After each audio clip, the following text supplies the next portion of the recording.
Are you looking for true personal freedom? The freedom to design a life you truly desire? Then you're absolutely in the right place. True personal freedom comes from when you take 100% responsibility and control of your money and your mind. Here you're going to learn ideas, tips, and wisdom that's going to help you bridge the gap from where you are now to your dream life in the future. My name is Randy Wilson, and welcome to the Rich Mind Podcast.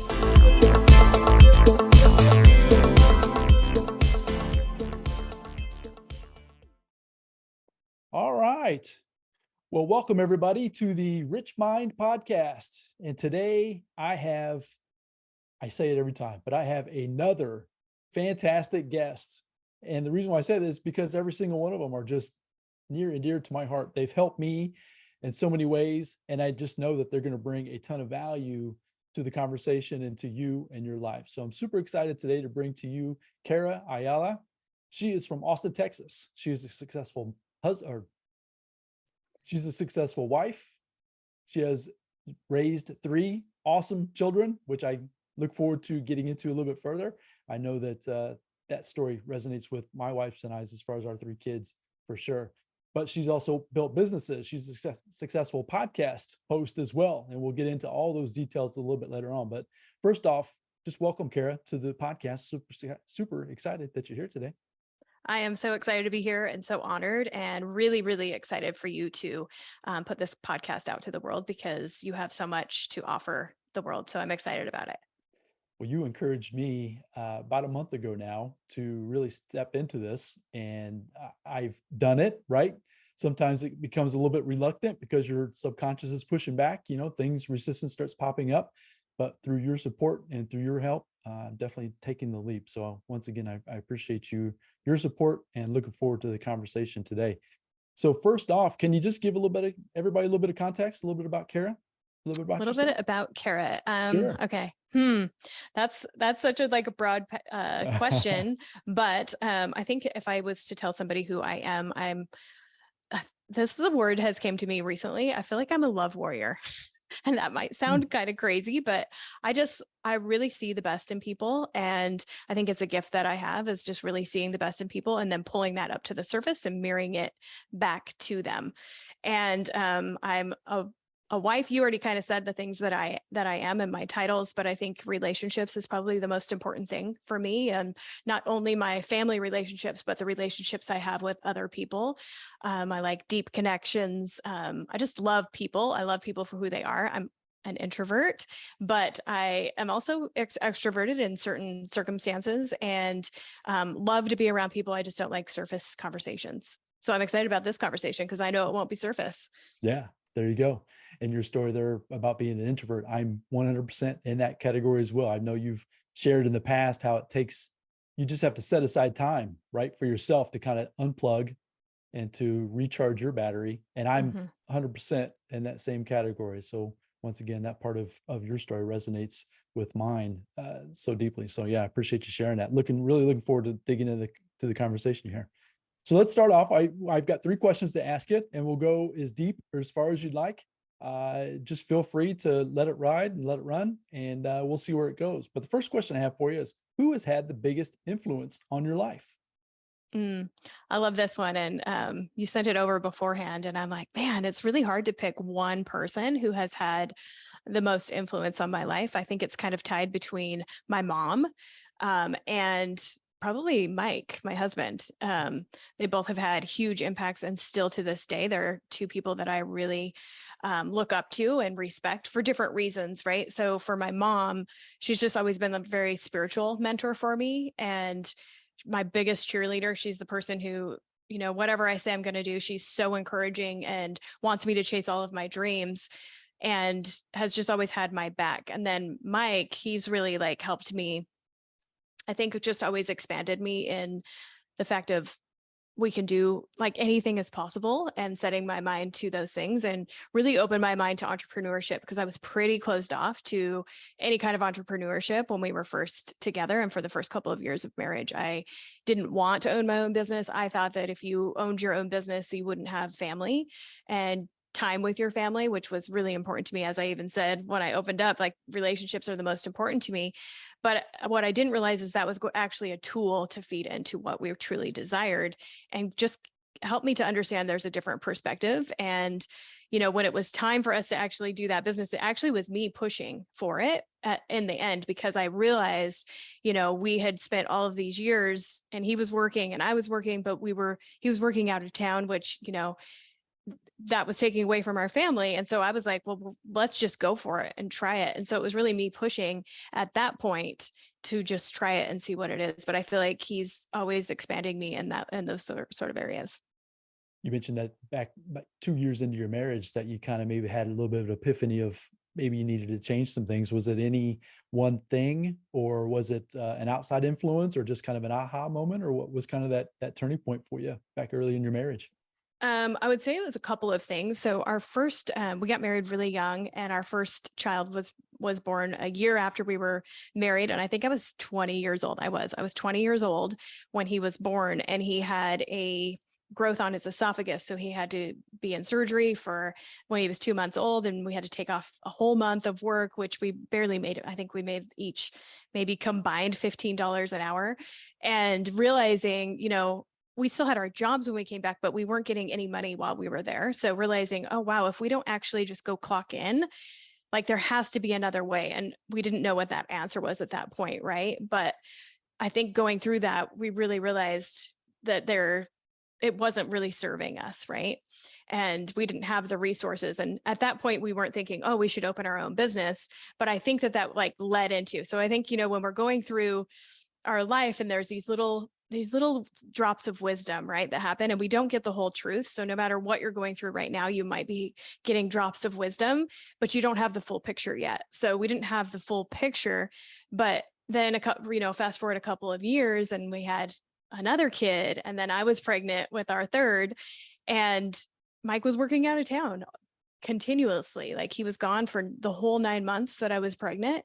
And I was basically a single mom and with two toddlers, and it was horrible. I was like, I don't want to live like this. This is not what I signed up for. And so if we're going to work this hard, let's do it for ourselves.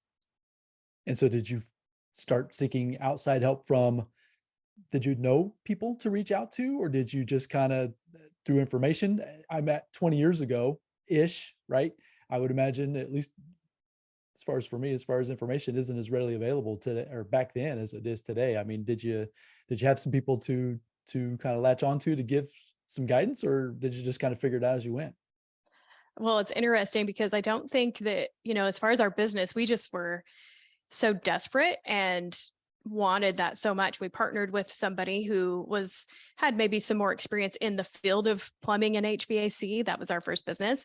But at the same time, no business experience with that partner either. So it's interesting that you even asked that question, because we didn't seek any advice of like, should we do this? Like, shouldn't we do this? We didn't really have anybody in our life that we could even call on for that piece of it. We just jumped in and figured it out as we went. We did hire a coach right away because we didn't know what we were doing. We were like, what do we do?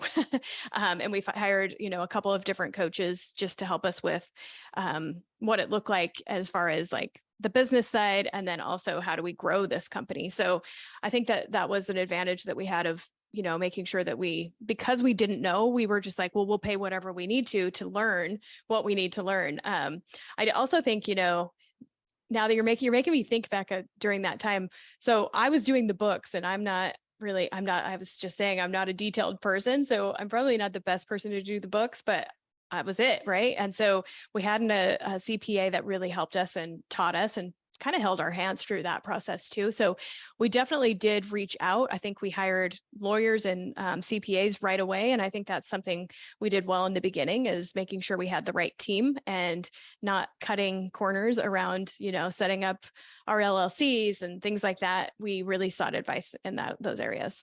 That's awesome. That's awesome. Which that actually might lead into the second question then, as far as the next one is about your challenge. Can you think of a great challenge that you've had, whether it be through your just personal life or even business?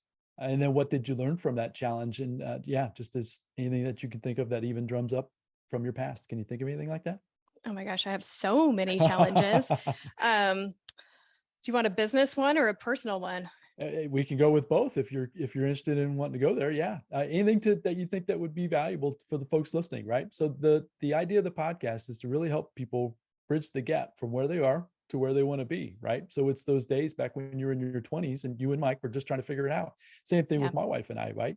You don't necessarily know, but if you can get some gleams of, like you say, nuggets of wisdom that can just help keep pointing people in the right direction, that's what we're looking for. So yeah, if you feel Yeah. honor or feel like something that you want to share, feel free. Yeah. Well, I'm going to actually give one from, it was actually more recent. It was a year ago, a challenge that we had went through. And it's more personal, but it's also has a business side. So I would say that last year was one of our toughest years Mike and I have ever had in our relationship, as far as not in our marriage, but in our life, just circumstances, coming at us. And, we were in a partnership deal. We were getting ready to partner with this other person in our business. So, and it was huge. And we'd been working on it for a year. And so that was happening. And then in the midst of that, our son's fiance's brother, so, and our son's best friend took his life.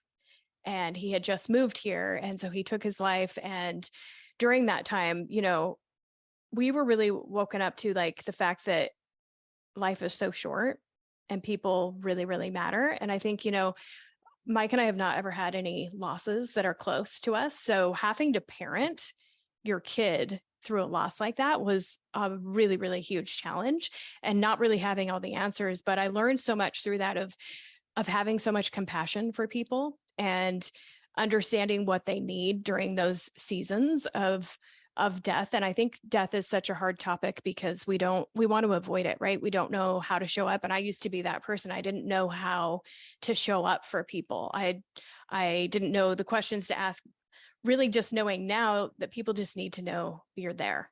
And they just need somebody to sit with them sometimes and cry with them and be compassionate with them. So I feel like I learned a lot through that process. And we're still going through it, right? Like it's pretty fresh. It was like a year ago, actually, last weekend. So this last weekend we had, the anniversary of that. There's a lot of emotions that come up, with that. So, sitting with that, we canceled 2 different things this weekend because we knew that we needed to be there. We didn't expect that, but then when, the time came, it was like we knew we needed to be there. But then right after that, the deal that we were working on fell apart. And I feel like, sometimes, and maybe you're one of these people that are listening right now, sometimes when it, you hear that saying, when it rains, it pours. It's like everything that could go wrong is going wrong. And, when you're tore up in your personal life or your relationships, it makes it really hard to be strong in your professional life, and they bleed together like nobody's business. And if you have a business or even in your career, right, like they're together. It's like a braid. It's what makes our life. So we can't separate it as much as we want to be like, have this balance. We can't really separate it. So, really just surrendering. I feel like it was a year of surrender. And I think was my biggest lesson this last year, was surrendering to maybe what God wants. And also knowing, this is a belief that I have. And I feel like this last year, I really leaned into it, and more than I ever have, because when we're going through hard times, it's really easy to just like want the feeling to go away, right? We want to shake it off. We want to escape it. We want to run. We want to hide. And I leaned in for the first time in my entire life last year. And I just said, hey, this is where we're at. And as much as this doesn't feel good, and as much as we're having to pivot, and as much as we're having to lean into this, I'm going to just sit in it, and I'm going to trust. And I'm going to surrender to what's next. Because one thing I do know, and I think everybody can kind of look back at their past, there's been, you asked me if I've ever had any lessons, like I could count like millions of them, right? There's so many of them. And if we can look back on our life and see all of the challenges that we've overcame. And so what I did during those times is I was like, you know what? I've made it out of, and I recounted all of the times, whether it was personal, business, and I said, this is how I got out of it. This is what, the lessons that I learned. And I can either get in my mind and try to figure things out in my own strength, or I can surrender and not get carried away in my like emotions and in calming my nervous system. Because really, at the end of the day, there was not much I could do in either of those circumstances. It was like, it's either we got to pivot our business. I got to be here for my kids. There wasn't a lot that I could do. I could only surrender in those moments. So I think that was my biggest lesson. And that is, when times are tough, how can you surrender quicker? Because that's really where the magic is when you can surrender into something and not let it overtake your life and overtake your emotions. And I didn't get emotional about it. I was like, hey, this is black and white. This is what it looks like. And we either go this direction or we go this direction. And Mike and I really banded together too, where, at times maybe I could have been like, hey, I had a red flag, we could kind of play that game against each other. And it was like, hey, we're on a team and we're going to go forward and we're going to do this. And something rose up in me and in us to like, hey, we don't need a partner in this. Like, we can do this ourselves. We can overcome this. So I think that that's just a lesson that I learned, is like surrendering quicker. I love that word, the surrender word. So to just kind of just piggyback off that thought a little bit more, do you have any for yourself, right? Because every one of us can be a little bit different, but did you try to get journaling? Is there anything that you did to maybe help yourself do it a little quicker? Is it more writing? Is it more just some silent time? Did you listen to you see where I'm going with that question? Yeah, Was there totally. anything you did to help, you know, Yes. yes. Yes, definitely. I'm a big journaler, so I journal pretty much every day, but I did journal during that time. I think God is huge in my life, and I couldn't have made it through that season without God. So I really leaned into God during that time, knowing um, that He has everything. And I stood on a couple of things. So one of the things that I stood on is I'm like losing it right now. Um, Can't believe I forgot this one. We might have to pause for a second, Tim.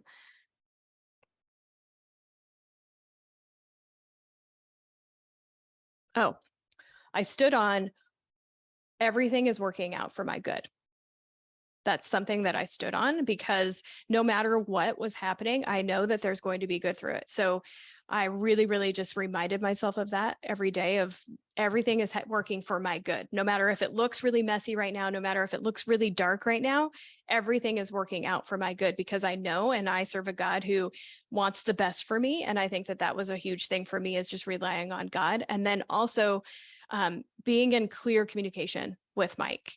And I think if you have a partner, just making sure you're on the same page in difficult times, whether it's emotionally, financially, in your business, whatever that is we were really clear on our communication during that time and supportive of each other.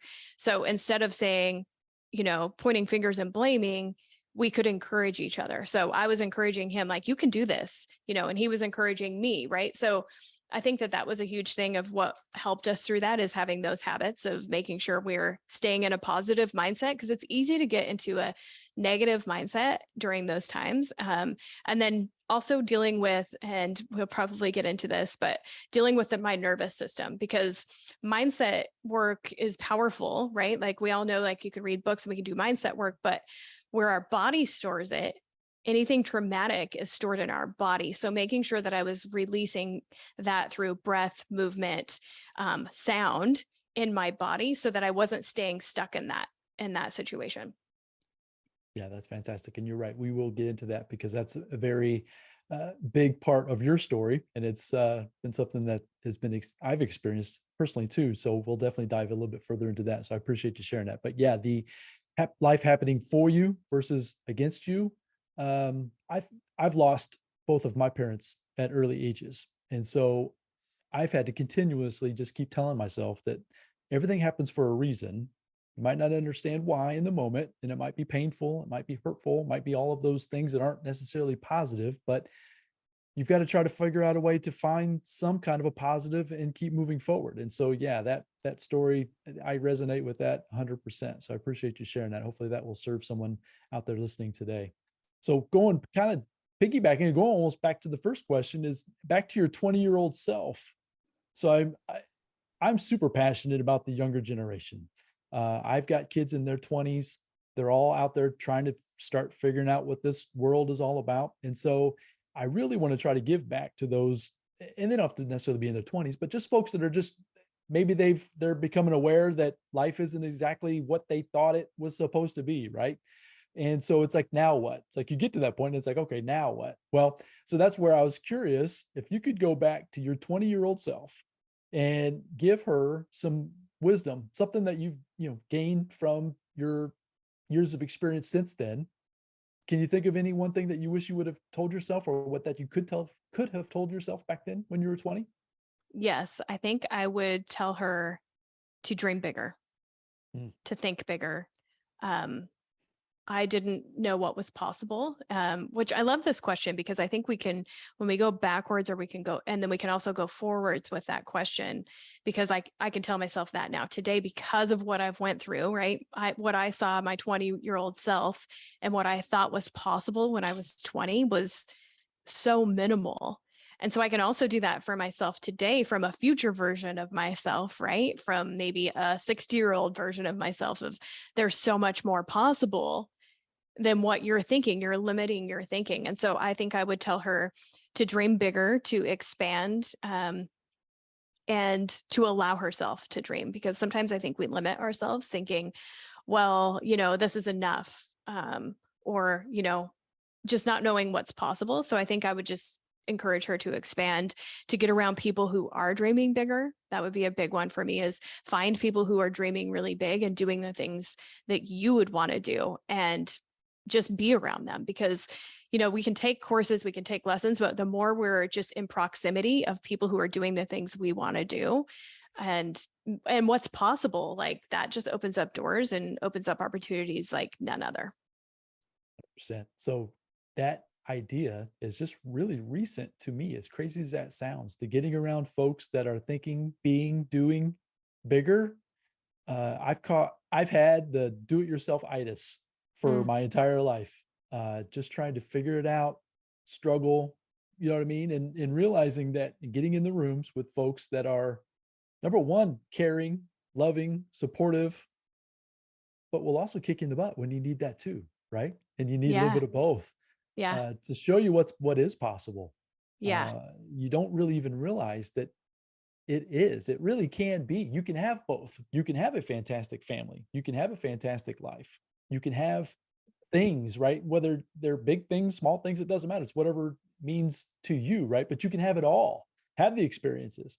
That is probably, so I appreciate that answer, because that is exactly what I try to convey to younger folks as well. You've got to get in the rooms. You've got to Hmm. invest the time, look to add value to folks that are doing exactly what you want to do, and you'll be surprised at how quickly you're going to get some wisdom, some ideas, some opportunities. It's just an amazing thing that I didn't even know that was, I didn't even know that. That's Yeah. how I was raised, was to just do it yourself, figure it out, keep everything as close to your best as you could. So anyway, I really appreciate that answer. So thank you for going there. Is there anything else as far as for folks that maybe even are in the beginning stages of that? Do you have any suggestions as to where they might be able to find different groups, or anything like that? From, it can be from a financial standpoint, or even from, it's like you were talking about, the personal development standpoint, from your mental mindset into, your physical abilities as well. Is there anything that you would suggest as far as people to try to check out? It's interesting because as you were talking and saying you didn't know, I also didn't know. Like it took years for me to find out that there was actually rooms of people doing things I wanted to do. But I do remember in my early 20s, after we had started our business, thinking, gosh, like we would go to some church conferences and I'd be like, is there anything for like businesses? I just had no clue. And, there's so much resources today. Like, I don't even think the internet really was, I wasn't what it is today. That we'll just say Yeah, that I'm no, totally neither. aging myself. No, me too, right? I mean, we're So not I talking, the think, internet isn't really that old at all. Yeah, you're right. yeah. And so I think there's such an advantage for this next generation and for people right now, because no matter what you're interested in, you can just Google whatever that is, whether it's real estate investing or how do I change who I am? How do I change? There's so many resources out there and you can Google it and find books, podcasts, YouTube.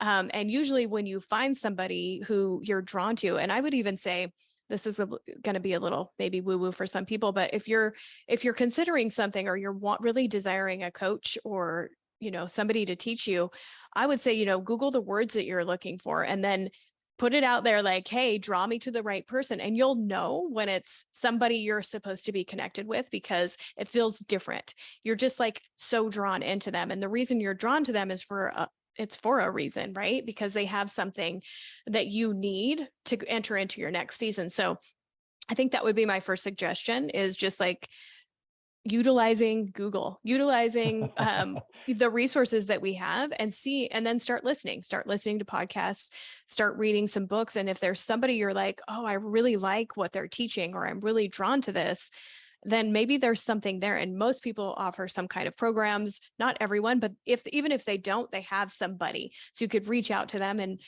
a lot of people, are scared to like DM somebody if they have a podcast or a book, but people love to help. Like that's one thing I've learned is people love to help. Now, I'm not going to call up Robert Kiyosaki or DM him and say, hey, can I, take you to coffee? Because I don't have that relationship with him, but I could say, hey, where's a resource? And he would probably, or his team might point me in a direction of where I need to go. So just keeping that in mind, most people are willing to give you some kind of a direction of where you can get more of the resources.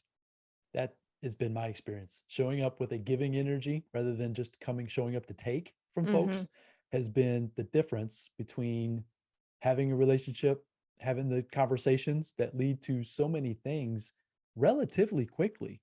Yes. And folks are wanting to give. I'm wanting to give. If anybody, I'm willing to help is to my knowledge base, right? To is what I know, right? I'm willing to share, hence the reason why we're having this recording today, the content that I'm trying to produce. So yes, that's been my experience as well, is that folks are wanting to give as much as they possibly can. It's just a matter of you've got to be willing to give back, right? And Yeah. sometimes that requires some time. Sometimes that requires a little bit of money. It Yeah. just depends on the situation. Sometimes the things are free. That is very good advice. And so I Yeah. appreciate you sharing that as well.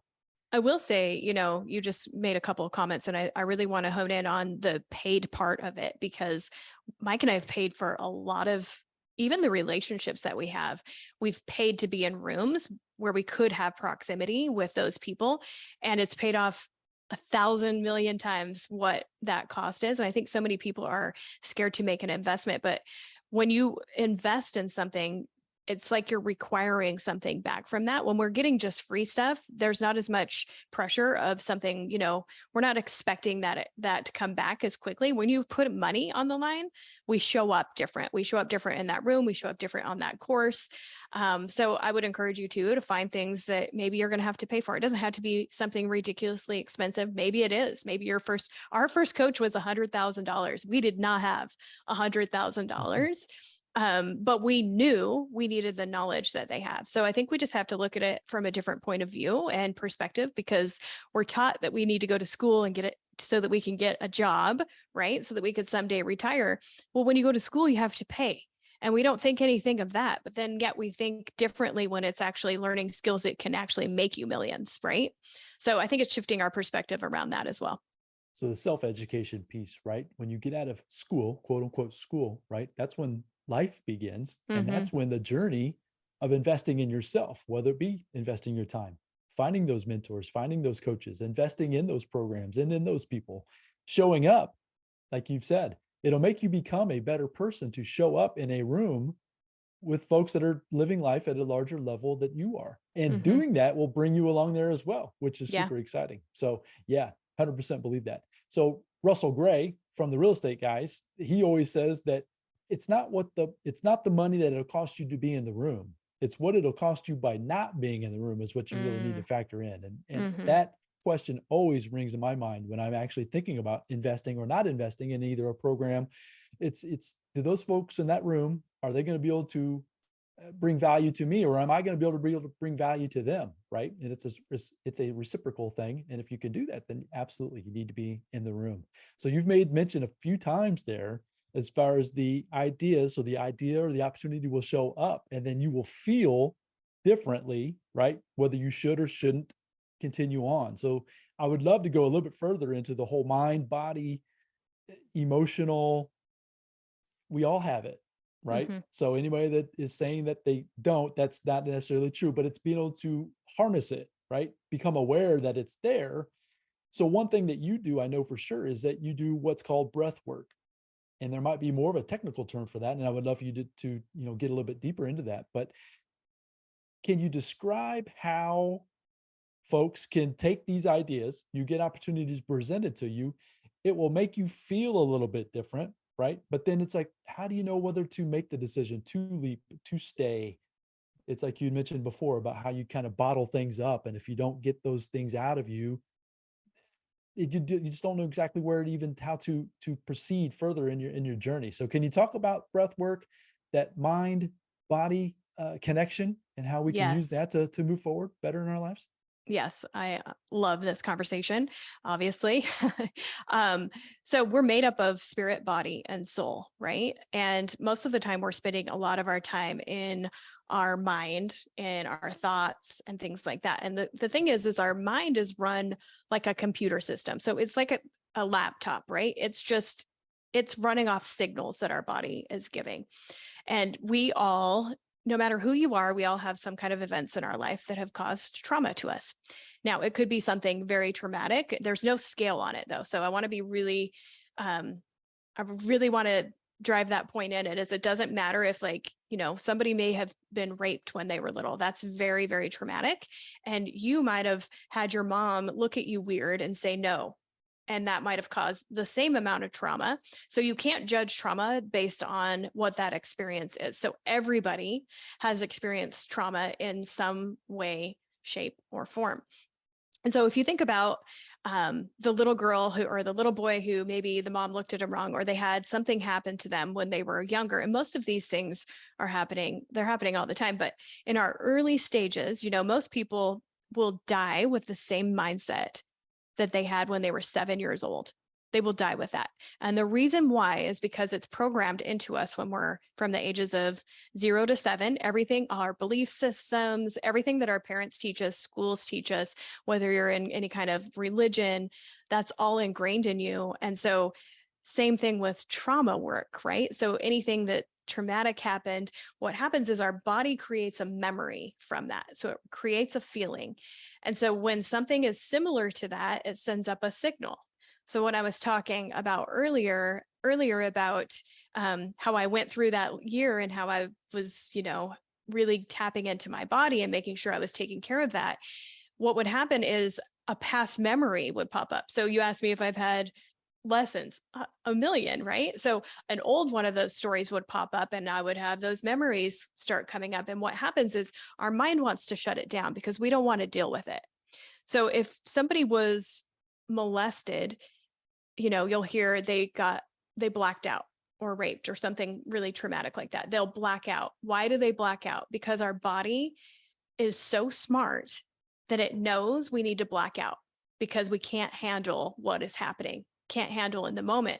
But what happens is it creates a pattern. So then our body starts taking control of that and it's sending signals up to our mind, but our mind doesn't want to deal with it.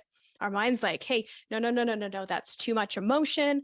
That's anger. That's maybe some crying, sadness. And I don't want to feel that. And I'm sure everybody can relate to that, where I don't know if you've ever had that throat thing happen where your throat starts kind of closing in and you're like, or your eyes are watering. You're like, I don't want to cry. I don't want to cry. And you're literally having to hold it in. But all the body needs to do is release. So you can interrupt me at any time because I know I'm kind of No, going, not at all. okay. This is fantastic. Please go. um, if you look at toddlers and the way that they throw fits or they get angry and they just kind of scream and move their bodies and do things like that, that's a natural way for them to release whatever that emotion is. They throw a fit and they're over it, right? We as adults have been trained, you don't act like that. So then we just stuff. And then that's why you will see in relationships or in businesses where people will hold things and then there's some kind of event where they can't handle it anymore. And there's an explosion or there's a release and, things get way blown out of proportion because they haven't been dealing with that. So the cool thing about breath work, so we can release that through breath, through movement, moving our body, and through sound. So making sounds, crying, screaming, things like that. And breath work is just a tool that I've found that is really, really powerful in that.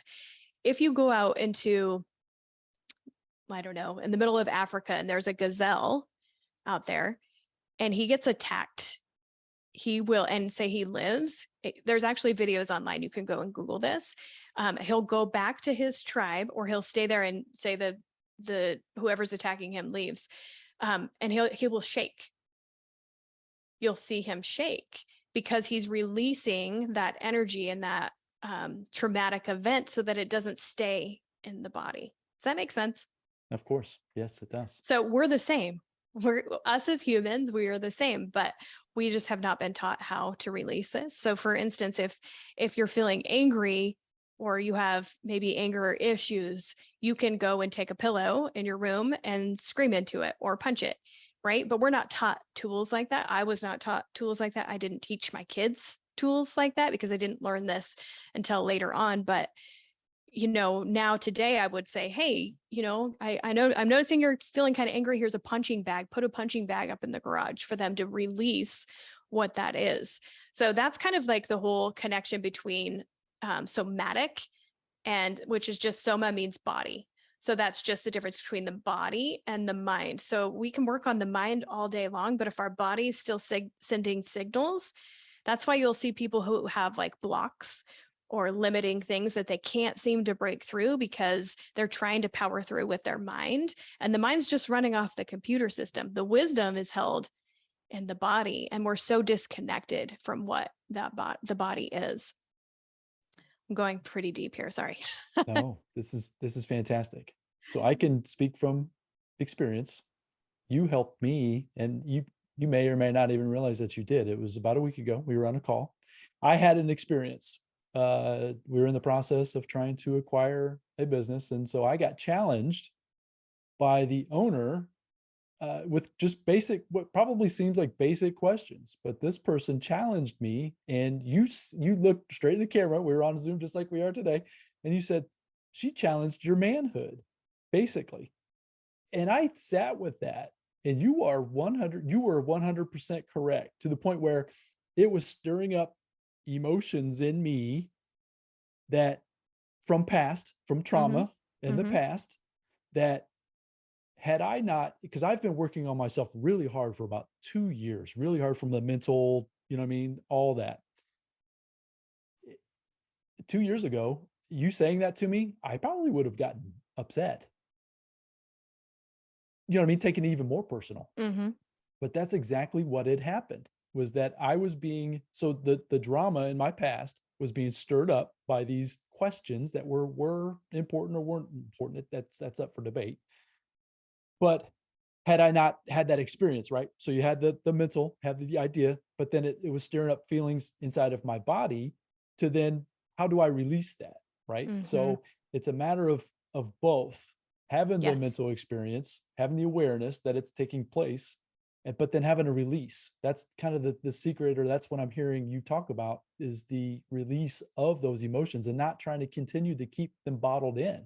You bringing that to my awareness allowed me then to deal with it. And I have been dealing with it since then, through conversations or journaling, a lot of things in my own self. So I just wanted to thank you, for helping me see that. And I just wanted to use that as an example. I don't know if you want to piggyback off of that. The conversation was relatively fresh, so you might remember that conversation. But yeah, I don't know if any part of that resonates or kind of goes along with what you're talking Yeah, I about love that as you far as brought that the up and experience. are willing to share that, because Sure. what happens, you asked me the question of how do you know if the feelings are correct? Because what does happen is, those feelings were coming up and you could have been like, oh, this is my intuition telling me. But really it was an instinct of your body protecting you, right? And so that's why it's really important that we do start connecting with the body. We do start kind of dissecting, because your intuition and instinct are so closely linked, right?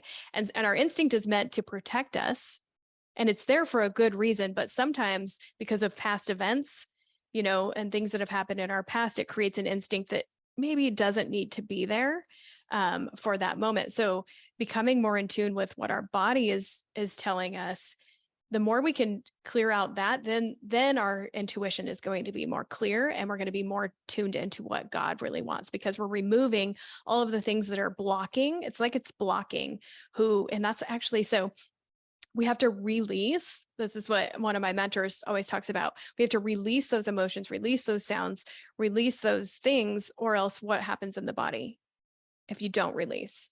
Disease. Disease kicks in, right? Yeah. Dis-ease Yeah. kicks in. And Disease. that's what, yeah. So whether it's disease in your emotions or actual physical diseases happening in our bodies. And I think, especially with people who are high performers, or people who, I mean, everybody, but I do see this a lot with people who are high performers, where continually in that hamster wheel of like achieving the next thing and not really ever dealing with, okay, but what's going on really in the body, and tuning into that. So breathwork is, for me, breathwork, there's all kinds of different breathwork modalities out there. The one that I'm trained in is somatic breathwork. And really, it's a breathwork session. It's about an hour long. It's pretty intense in the beginning, but the whole point of it is it puts you in a state of, it puts your nervous system in a state of like, almost like panic, like that heightened state. And we do that on purpose so that we can release, because most of the time when we're in that heightened state, we just want to smash it down. So we want to get ourselves to that heightened. So by doing the breath work, we get ourselves to that place where we can actually release sound, release in movement, and by breathing. And breathing is the only thing that you can do consciously and unconsciously, which is pretty cool. There's so much power in our breath, and there's so much scientific evidence of it. And so I really love breath work because there's the science part of it, but then there's also a real emotional healing that can happen through doing breath work. And I don't know if you want to dive into that anymore, or I'll let you take Well, it. just going to give another example. We went through a breathwork session, and I was familiar with the term because with the work I'm doing on myself, right? I've been exposed to the idea. I have not actually been through a session with a trained individual such as yourself. So we did that recently, about maybe 6 weeks ago, 6 weeks ago. And I was going through my notes. I shared this with you before we hit record. I was going, because what you had us do, as soon as we were finished, you had us journal, kind of just get it all out of our heads. What are we feeling? What are we thinking? What did we experience? And so that's what we did, right? We took 10, 15, 20 minutes. I don't remember exactly how long it was, but what I wrote down at the very first sentence was that was by far the most interesting experience. I'm still tingling from head to toe. That was my physical experience. Mm-hmm. And from there, it took me so part of my drama, and I'll be getting into more of this in detail in other episodes, but I lost my mom when I was in my early 20s to breast cancer. And that's been something that still weighs on me today. And through this session with you, it took me back to that moment, that night, when I was sitting by her bedside, and I was telling her that because she was fighting, she was unconscious, but you could just see and tell that she was fighting to stay with us. Mm-hmm. And I kept telling her, holding her hand, sitting by the bedside, just, Mom, it's okay. It's okay. Just just go. We're good. Meaning Mm-hmm. I'm the oldest. I've got a younger brother, my dad, right? That's what I was meaning. I didn't even know what I was meaning at 20 years old, but that's the feelings I had. So what came back for me was that my mom then came back to me and was telling me that it was okay for me to go, and that it was all right for me to move on and go out there and do, Mm-hmm. right, all of the things that I'm trying to be, but I'm holding myself back from all Mm-hmm. of that trauma in my past that I'm working through. Mm-hmm. So I'll stop there, but that's kind of what my first experience with this breath work was. And so if someone is thinking, okay, yeah, I need this, right? Because it's one of those things, you've got to be willing to go through the experience. If you just Mm-hmm. sit there and just kind of just go through the motions, and you're not going to get much out of it. But if you really go all out and play full out, and you told us that from the beginning, just let go, play full Mm-hmm. out, trust me that I've got you. I remember you Mm-hmm. saying that several times as well, that in the end, you will have the experience that you are meant to have at that moment. So if someone is listening to this right now and thinking, okay, yeah, I probably need to experience something like that, do you have any words of wisdom, any places for them to kind of go see if this is something that would be better, beneficial for them moving forward? Yeah, I think, if there's all kinds of, like I said, lots of different modalities for breath work. This specific one, somatic breath work, there's practitioners everywhere. So you could even look up on their website, which I can get you after this. I can't remember the name of it.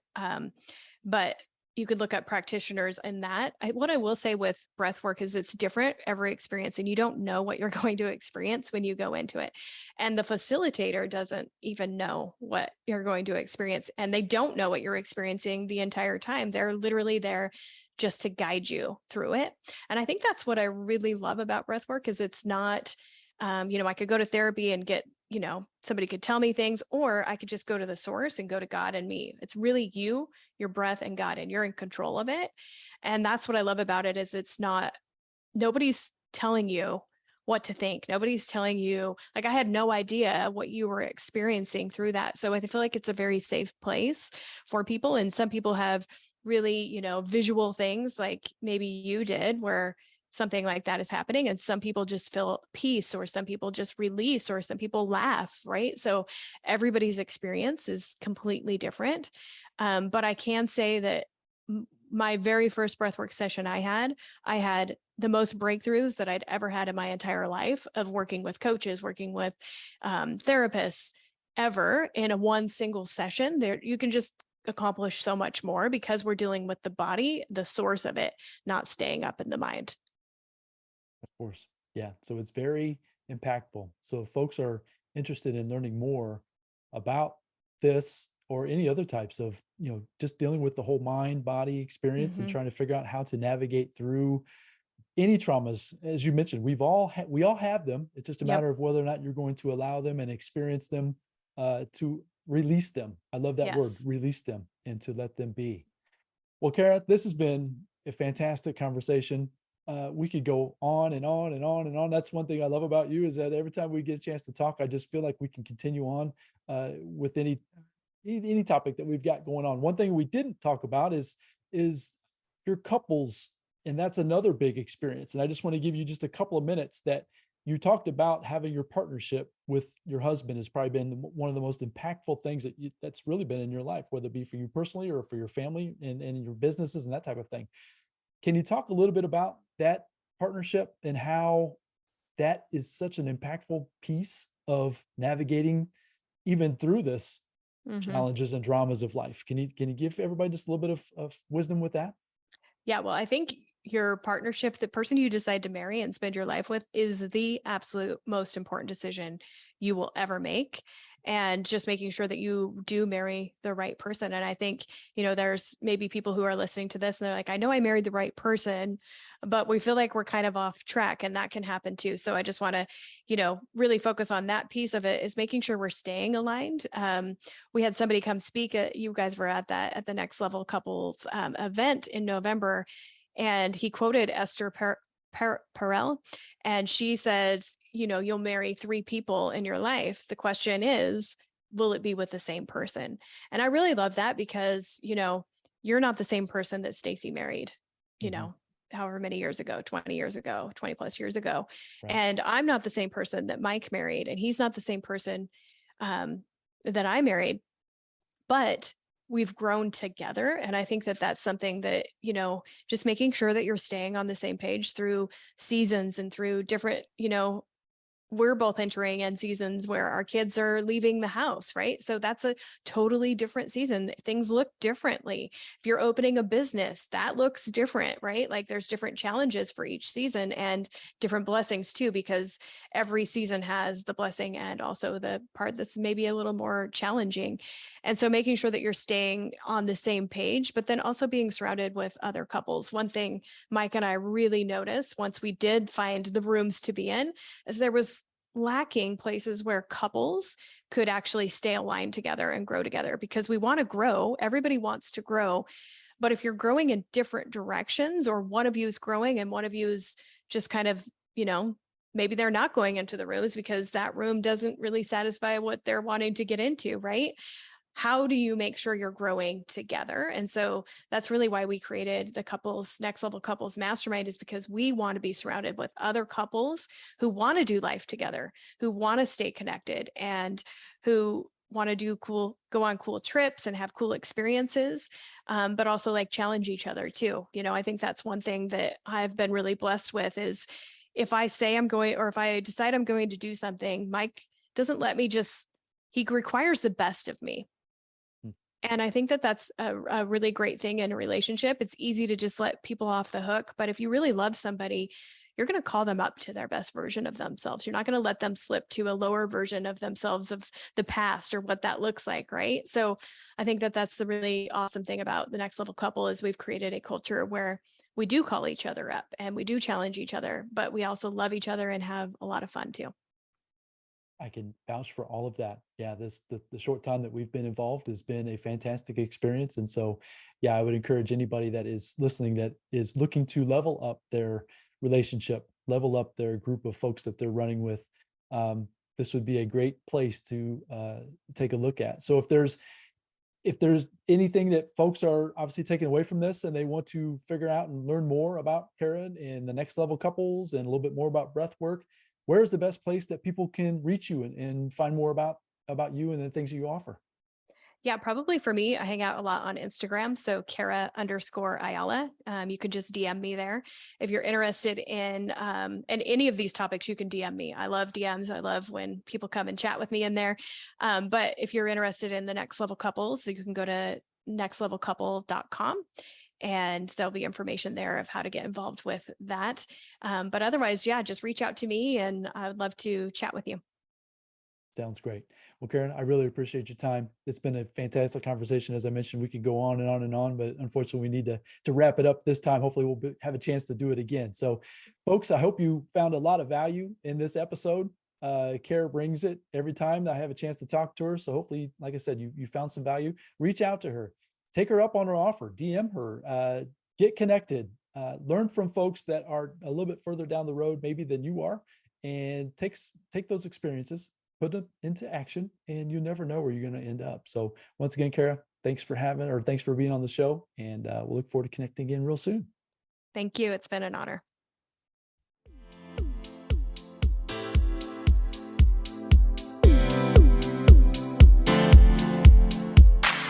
Thank you for joining me on the Rich Mind Podcast. I hope you found a ton of value in this episode. If so, I'd really appreciate a 5-star review, and you can also share it with your family and friends. And as my mentor Jim Roden shared with me, in order to have more, you must first become more. And in order to become more, you must work harder on yourself than you do on your job. So go out there today and work harder on yourself to become more and build the life of your dreams. Until next time, my friends.